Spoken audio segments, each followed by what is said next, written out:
So welcome to the next lecture on energy audit and management. We are into now module 3 and we will talk today about the induction motors. Specifically why I have written induction motor because that particular thing is in the day-to-day life we normally come across with the motors which are also called as electrical drives which convert the electrical energy into mechanical energy. So various applications are there. In the last lecture we discussed about pumps. So a centrifugal pump, when we talk about, then these impeller and all this casing will be attached to a motor. So when we talk about efficiency of a system, definitely we need to learn about induction motors. Specifically induction motor because these are widely applicable motors found in the setup or utilities. So basically, when we talk about any motor converts electrical energy into mechanical energy by the interaction between the magnetic in the stator and rotor windings. Industrial electric motors can be classified into induction motor, direct current motors, means DC motor, synchronous motor. Okay, all these motors have four operating components. Stator, which is called as a stationary winding. Your ceiling fan is also a motor, kind of motor. It is having a stationary winding. Then we have the rotor windings. Then you have the bearing and the frame or enclosure. These four components are very important in a electric motor. Okay, so this is our course outcome to describe the energy performance evaluation of some common electrical installations like motors and identify the energy saving opportunities in this. So we talked about lighting, we talked about water pumps. Now we will talk about induction motor. Motor retrofitting क्या होता है, soft starters. If time permits, today we will discuss or just touch up upon these parameters, and later on we can discuss by referring some literature. If you have some doubt, we can then clarify it. But main important thing is to understand motors today. Okay. So this is the schematic diagram, or we can say overall idea of induction motor, in which you see that there is a power supply. It can be single phase, it can be three phase. So motor accordingly will be called as a single phase motor or three phase motor, right? So induction motor is a AC motor, alternating current induction motor, which has fixed component which is called as a outer portion called as a stator, and a rotor that spins inside carefully engineered gap between this stator and rotor. There is a gap is maintained between the two. This gap is to be maintained in order to reduce the friction, and if this gap is not there, then magnetic effect will not be there. So this air gap is very important. This is an engineered air gap. Mind well.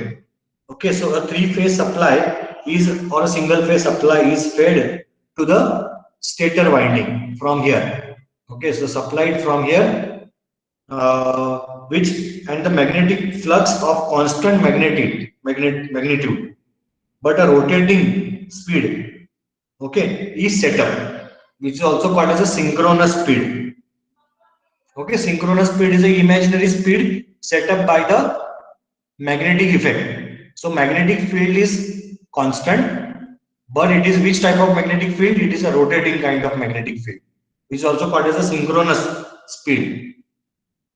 Okay, then what happens is this rotor is stationary. The rotating magnetic flux passes through the air gap between the stator and rotor and sweeps past the stationary rotor conductor. So in this we have the conductors. Okay, these are the conductors we can say in the stator. This sweep past the conductor, and what it causes, this rotating flux as it sweeps the conductor cuts the rotating conductor and then causes the induced EMF बोलते हैं ना, EMF to be induced in the rotor conductor. So this is a induced EMF, right? And then as per Faraday's law, what happens? Electromagnetic induction will be caused. Okay, this is relative motion between the rotating magnetic field and the stationary rotor conductors, which induces an electromagnetic force on the rotor conductors. Since the rotor conductors are short and form of a closed circuit, the induced EMF produces a rotor current whose direction is given by the Lenz law. Lenz law is such as to oppose this induced EMF. Okay. So what happens to in order to oppose this, the rotor will start rotating as per the synchronous speed. Mind well that this speed will be always try to rotor speed will always try to match up with the synchronous speed of the motor, but it will never achieve that. If it achieves, then motor will stop, and that is why this air gap is very important. Air gap prevents to achieve the full speed of the synchronous motor, and that is why it will always be behind, and that is called as a slip of the motor. Okay, we will discuss this in later on, that slip of the motor. So first what happens? First the electric field is supplied to the stator. Stator will cause the magnetic field. This magnetic field will be transferred through the air gap to the rotor. Rotor we have the conductors. These conductor will see the conductors. These are not straight. These are inclined. What is in inclination causes it? Inclination causes to push the rotor. Okay, so this will give a start to the rotor, and then it will try to match up with the speed, the synchronous speed of the motor, and then thereby it will rotate the motor at that speed. So if the synchronous speed is 1440, okay, then the rotor will also try to achieve that 1440 speed. So it will be 1435, 1430 depending upon the slip of the motor, and this is the nothing but the mechanical output that we get. Okay. Right. So what we have to understand in this, that the rotor runs slower than the speed of the stator field. Okay. Right.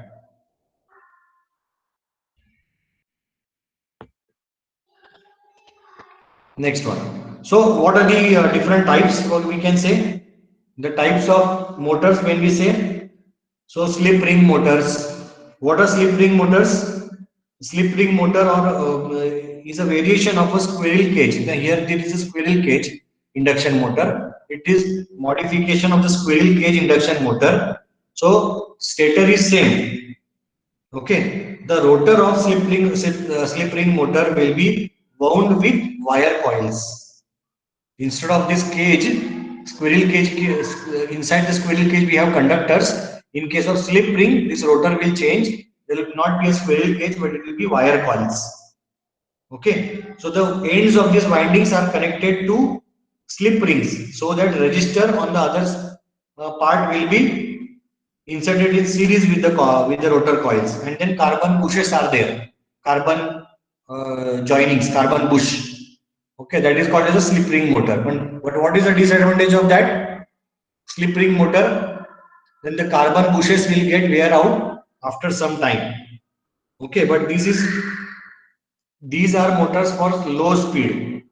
Okay, so where the torque required is more. In this case, this type of motor will be preferred. Okay. So wherever there are variable loads are there, the variable load motors are there, slip ring motors. Then we have the DC motor.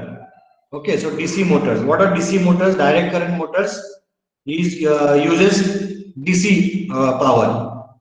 So battery power we can use it for. Now there are solar pumps are there. So solar pump, if you have induction motor, then it will be problem for us. Why? Because solar power is a DC power. So we need to convert it into AC, then use a AC motor, and then run our utility. Instead of that, if we use a DC motor, then directly we can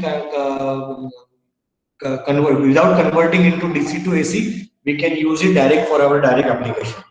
Okay, so DC motors are used where high torque, high starting torque, or smooth acceleration over a broad speed range is required. Can you give me example for this? Wherein we require very high torque but very smooth acceleration. Can you give me any example for DC motor? Anybody?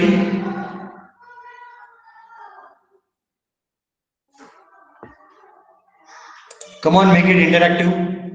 EVs, yes, electric vehicles, very good. Go ahead. All types of automotive we can say.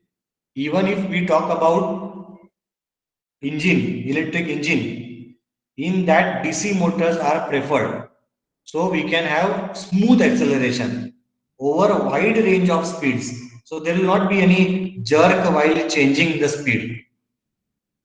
Those involved, those students who are involved in manufacturing of electric vehicles, our solar team, we use DC motor. Why it is preferred? Why DC motor is preferred?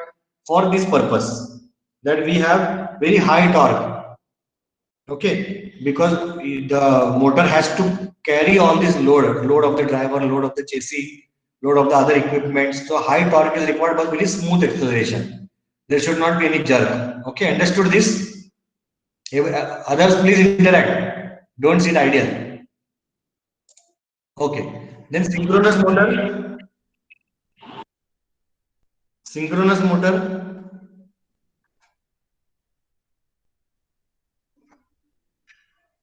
Can anybody tell what is synchronous motor? So here AC power is fed to stator, whereas the rotor is fed by DC form from a separate source. Okay. So what it will cause?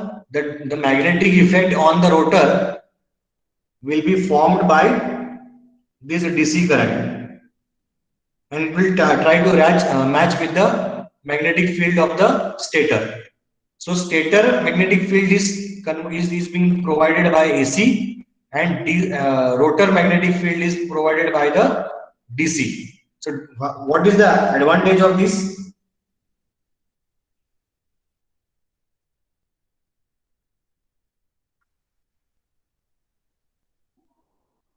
What is the advantage of this?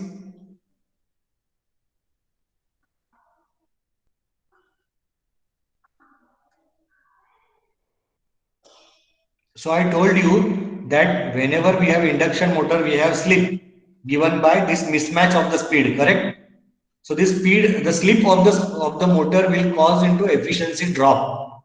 But if we match up the exact value required for rotor and stator, you see that RPM is proportional to power. So you require very less power when you talk about synchronous motor of this type, in which the slip will be minimized. Okay, so the slip energy is provided by the DC excitation power.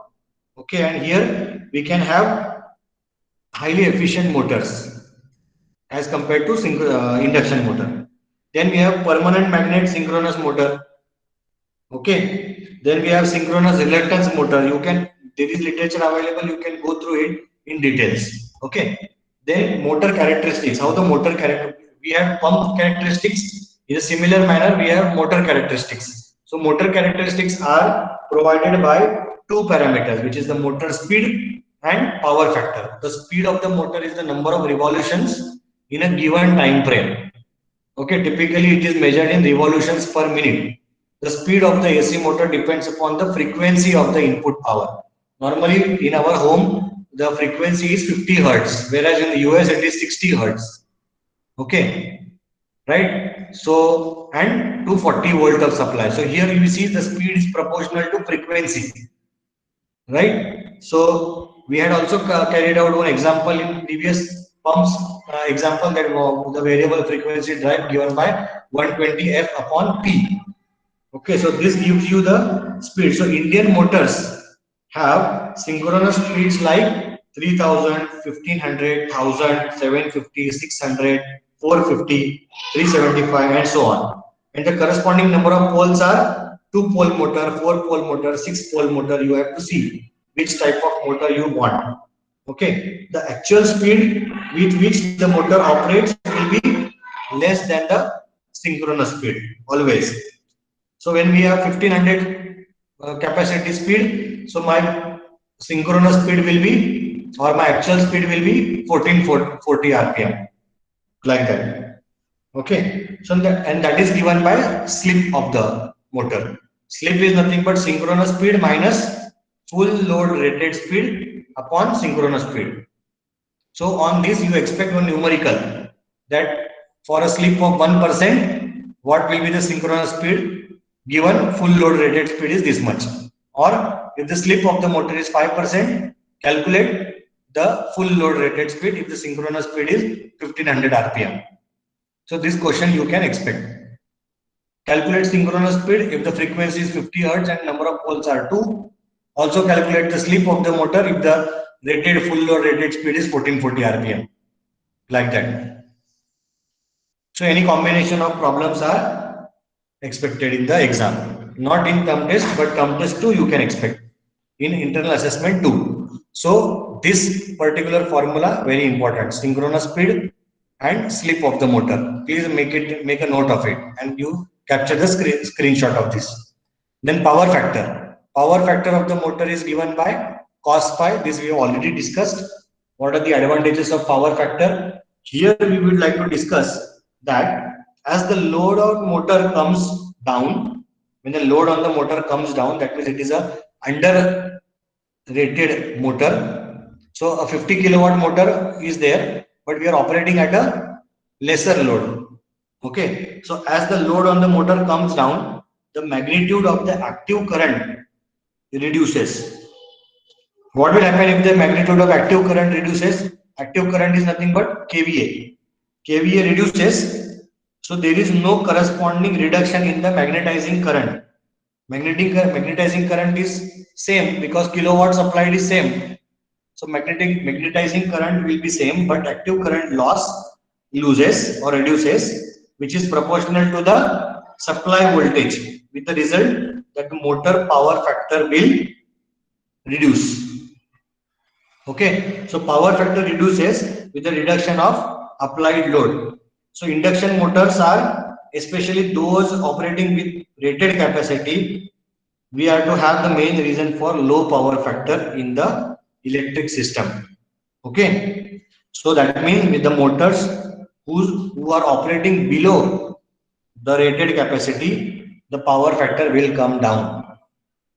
And if you have some motor load in your utility, in your setup, your industry is there, and industry may thus induction motors are there which are running at lower capacity.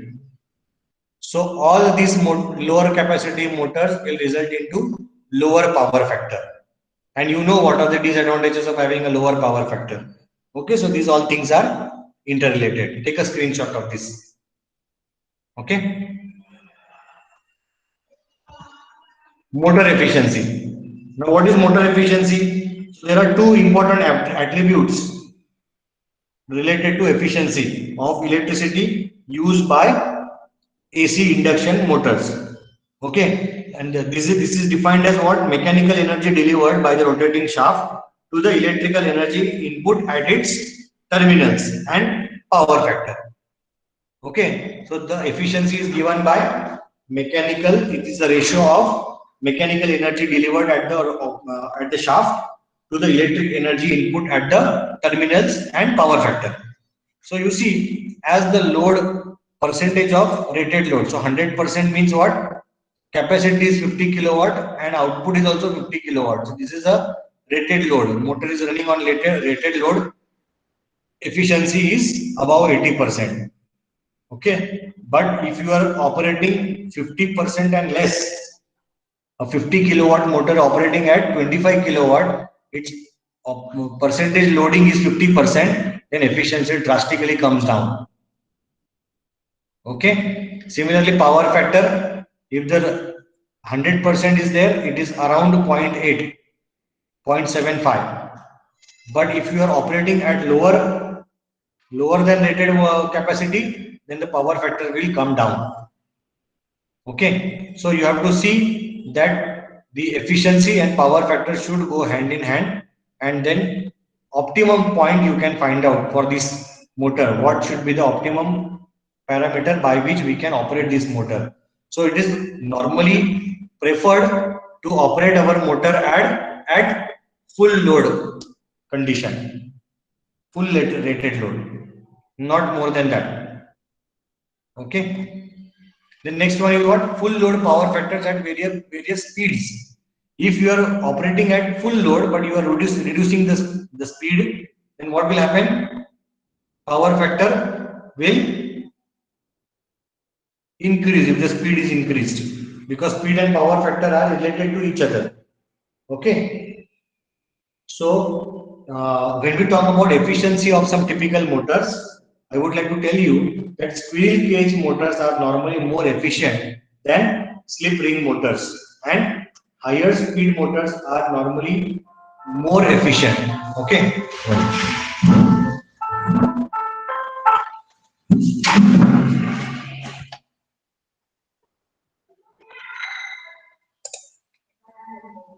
Okay. Right. So efficiency is also a function of motor temperature. Okay. Efficiency also depends upon motor temperature. So then we have, so that is why we have what integrated fan cooled. Okay, totally enclosed.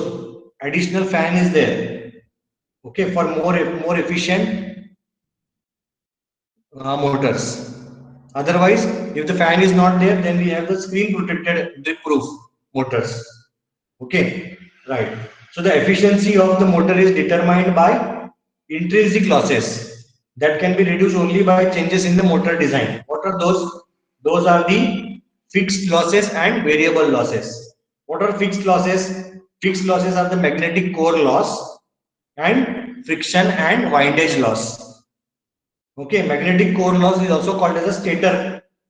Sorry, magnetic core losses are also sometimes called as iron losses, which consist of eddy currents and hysteresis losses in the stator. So specifically related to stator is called as a fixed losses. Okay, and what is the friction and windage loss? Friction and windage losses are caused in bearings and aerodynamic loss because of the ventilation of the fan and the input voltage. If the fluctuation in voltage is also there, then there will be component of friction and windage losses. Okay. Then you have variable loads or variable losses. Variable loss consists of resistance losses in the stator and in the rotor and miscellaneous stray losses. Right, so variable losses are also I square R losses because of the resistance offered by the coil. So we cannot have pure copper as a winding in the rotor because it will be very costly. Aluminum coils are also there sometimes. So this will cause a resistance to the flow of current, and thereby it will reduce the magnetic effect caused by the rotor, and that is why it is called as an I square losses. So I square losses, how to avoid this I square losses? I square losses, how to avoid? By having a pure conductors, we can say. We can reduce the losses of this. How to calculate these losses? The calculation of these losses are very difficult. How to calculate the fixed loss? Fixed loss, how to calculate? By conducting a no load test. So no load test means what? The motor is run at rated voltage and frequency without any shaft load. No load on the shaft. So input power, input current, input power, frequency and voltage are noted. The no load power factor is also quite low, and hence low power factor watt meters are also required to calculate the power factor of that particular thing. So the no load loss, the no load power factor is quite low. Okay, and separate meters are required to measure this power factor. So from input power, you can calculate stator I square R losses under no load and subtract it from the friction and windage loss and core losses. You can get the fixed loss. So fixed loss or core losses is equal to no load power directly measured by the wattmeter minus I square R losses. So this you remember. Fixed loss is given by no load power in watt directly measured by wattmeter minus I square R losses.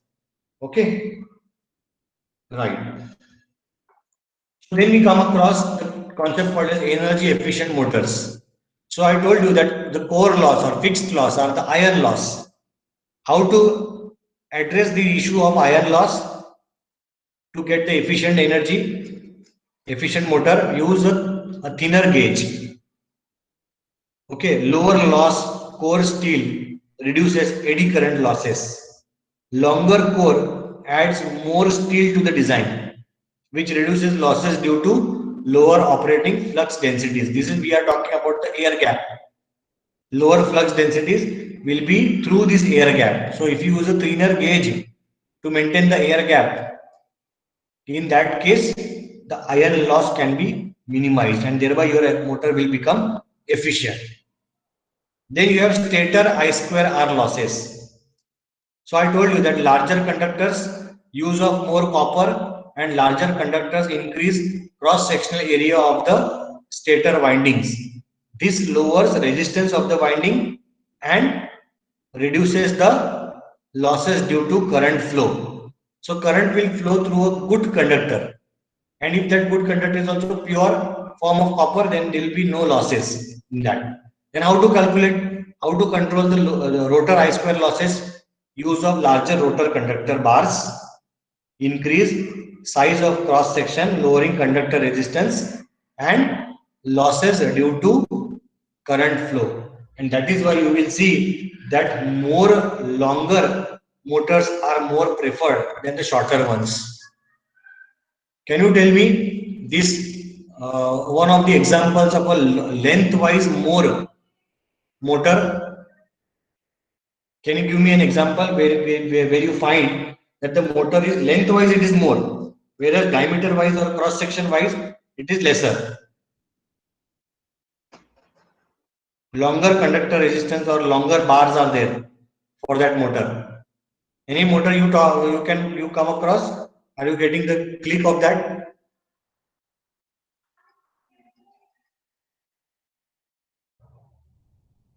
Anybody?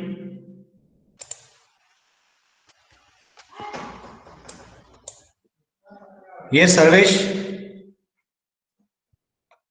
Sir, thinking of it. Anybody? Varun, Rahul, Vaibhav.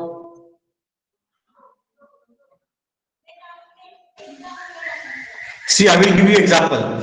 You have starter of your automobile, starter, starter motor. Lengthwise it is more, diameter wise it is less. Similarly, you take the example of drill machine. Drill machine also you require speed is important there, not the torque. Here torque is required, not the speed. Okay. So drill machine you see and the starter motor you see, you will get the idea. Water pumps, diameter wise these are more bigger than the lengthwise. Okay. So try to correlate this. Look into different types of motors and their application. You will get the idea. Okay. Now moving further, which has friction and windage loss. It is use of low loss fan design reduces losses due to air movement. Okay, so there is a fan being placed at the back of the motor. So because your efficiency is a function of temperature, it will depend upon temperature. That is why to minimize the temperature, you can have some fan. Okay. Then stray load losses. Use of optimized design and strict quality control procedure minimizes the stray load losses. So these are the 5 points we can have. What are the functions or what are the peculiar features of the energy efficient motors? You can write down this for 5 marks. Okay, as a compulsory question in question number 1 in final exam. Okay, similar kind of. Technical aspects of energy efficient motors means energy efficient motors. If you buy or you consult some firm to buy some energy efficient motors, what are the technical aspects of that? So energy efficient motors will last longer and may require less maintenance at lower temperatures. Bearing grease last longer. required time between re-greasing is increases, lower temperature translates to long lasting insulation. Generally, motor life doubles for each 10-degree reduction in operating temperature. So energy efficient temperature manages the temperature well. So for every 10-degree reduction in operating temperature, the motor life doubles. Expect this as a multiple choice question. Please take a screenshot of this and highlight this point, that the motor life doubles for each dash a degree reduction in operating temperature. Answer will be 10 degrees Celsius. So select energy efficient motors with a 1.15 service factor that designed for operation at 85% of the rated motor load. Okay, so service factor is 1.15. Okay, electrical power problems, especially poor incoming power quality, can affect the operation of the energy efficient motors. So we must not have fluctuations in the power. Then speed control.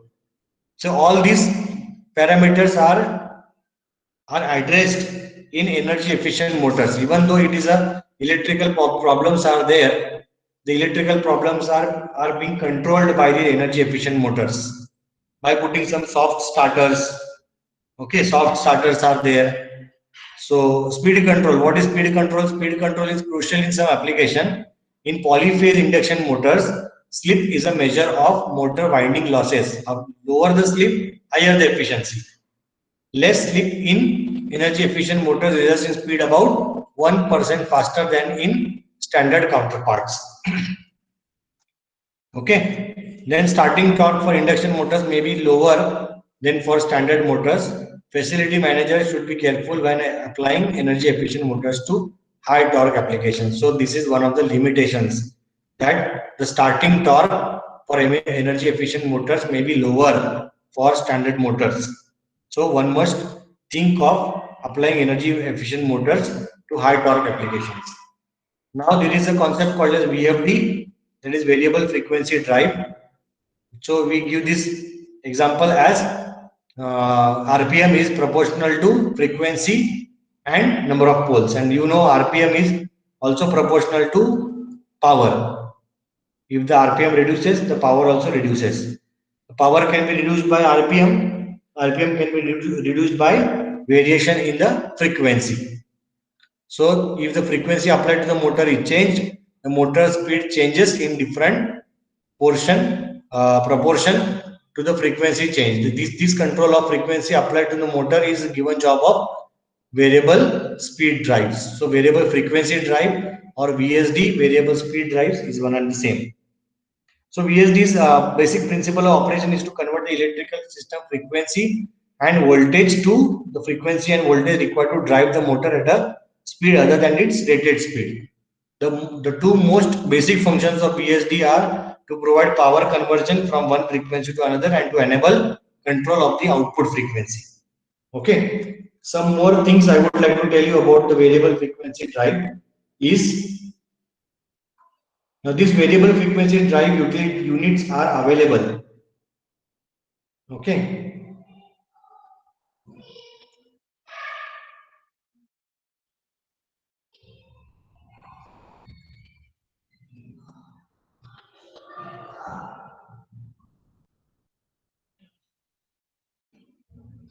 Right. Then the other part is what? Soft starters. So soft starter machines. This is the image taken from ABB, which is a supplier of these soft starters. Soft starters increase a motor's lifetime by protecting it from electrical stresses. So one of the example is, or one of the point is discussed over here. They do so by letting you optimize starting currents that with conventional starting methods put lot of stress on the motor. With many inbuilt motor protection features, your motor is safe. Okay, in when you install a soft starter. So ABB soft starters are also what we can say installation friendly. You can directly cut your assembly and startup time by being easy or to use, easy to learn. So these soft starters are available in various shapes, sizes, depending upon your capacity, your requirement. So one such soft starter is there in our college. That is why I have taken this ABB. We are not there to favor any company, but this ABB soft starter is available in our college. Okay, and we conduct experiments on this soft starter, right? Wherein we will be able to control the torque, we will be able to control the speed, we will be able to control the frequency. Okay, so this makes a compact and very complete starting solution. Okay. Now the main benefits of it is what? It secures the motor reliability, improves installation efficiency, and increase application productivity. So also efficiency of the motor. A wide range of amperes are available from 3 ampere to 2160 amperes. It reduces the starting current and less electrical stress on the motor and the network of the circuit. Then fast and easy to install, and it reduces the mechanical wear and tear of the mechanical equipment. Okay, right. Now, Sir, yes, please go to previous slide.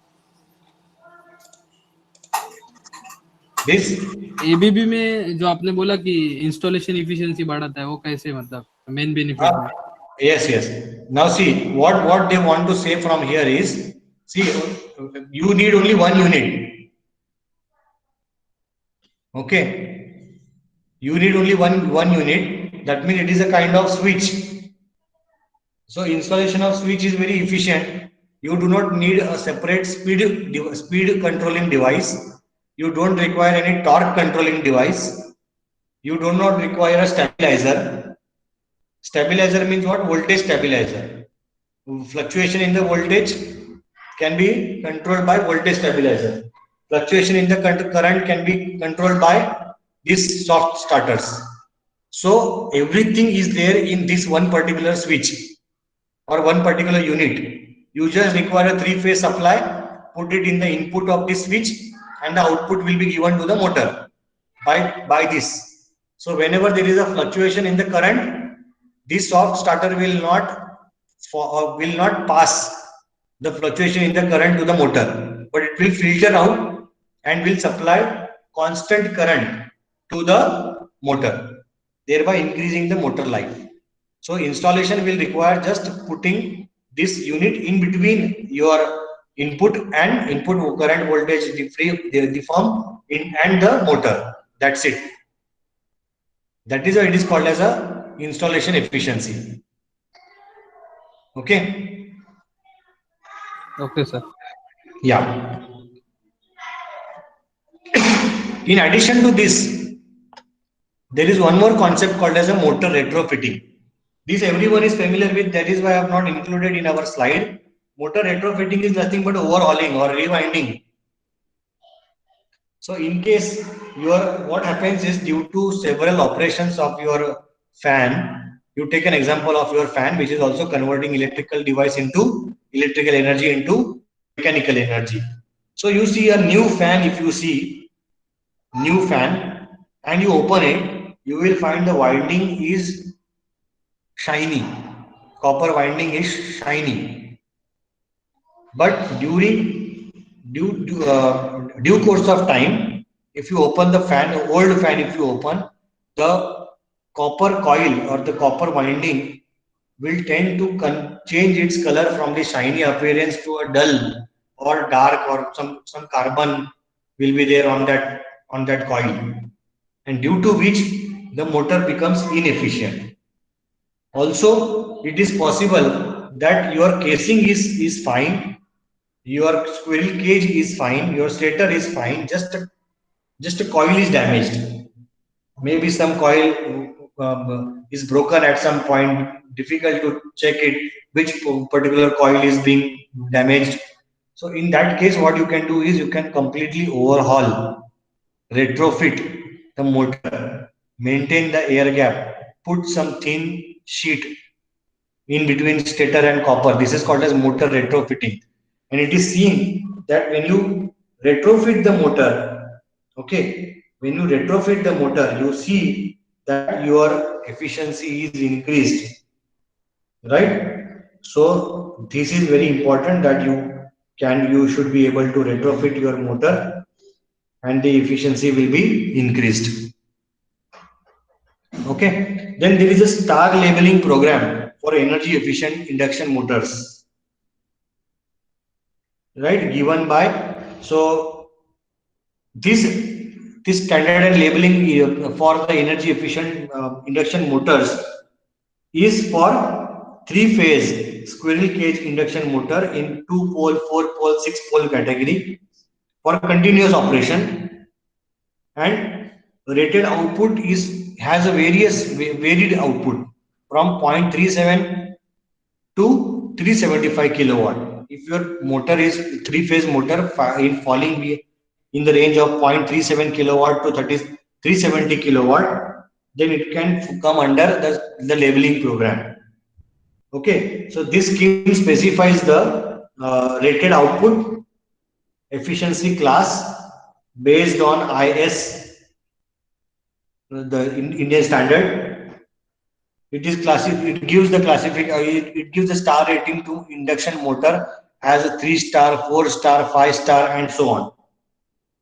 Okay, the performance criteria is being specified by the BEE, and if you are manufacturing the motor and it is falling under that criteria, your motor will be awarded with 3-star, 4-star, 5-star, and so on. Okay, and in addition to this, there is also voltage unbalance can cause the efficiency to drop. Okay, so just a summary we can talk about. So summary is nothing but, whenever you talk about any application in the industry, pumps play a significant role in the process industries. In most of the fields, induction motors are there, but in addition to induction motor, there are several types of motor which are called as DC motor, synchronous motor, okay, permanent magnet motor, and so on. Out of these, induction motors find their place in various types of processes, and that is why we go for induction motors. Induction motor is nothing but it will have stator, it will have rotor. Stator will cause the magnetic field, rotating magnetic field. Rotor will also try to match up with this induced EMF which is generated by the stator and rotor. Then that will be made to rotate the rotor at some speed which is called as a rated speed, and the synchronous speed given by the stator, and the difference of this will be called as the slip of the motor. Okay, efficiency or the characteristic of the motor will be based on speed of the motor and efficiency. Then the motor efficiency depends upon two intrinsic parameters which is called as fixed losses and variable losses. Fixed losses are stray losses and variable losses are friction and windage losses. Fixed losses can be calculated by no load power minus I square losses. Energy efficient motors try to address this by putting some good material, then reducing the air gap, putting some long conductors, and so on. Right? Then we calculated that what will be the methods to provide an energy efficient motor. We first have the retrofitted model, we have the soft starters, and we have variable frequency drive. Okay, any question you would like to ask me?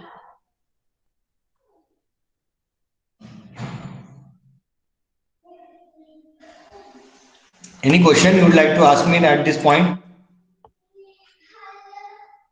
So this is just the overview of motors, and I also told you what are the questions that will be tentatively asked from this particular topic. Okay, so you can go through it if you have any difficulty, or if you come across when you are listening to this video, which I'll be posting on YouTube. If you come across any problem, then you can put it in the chat section also. Okay, so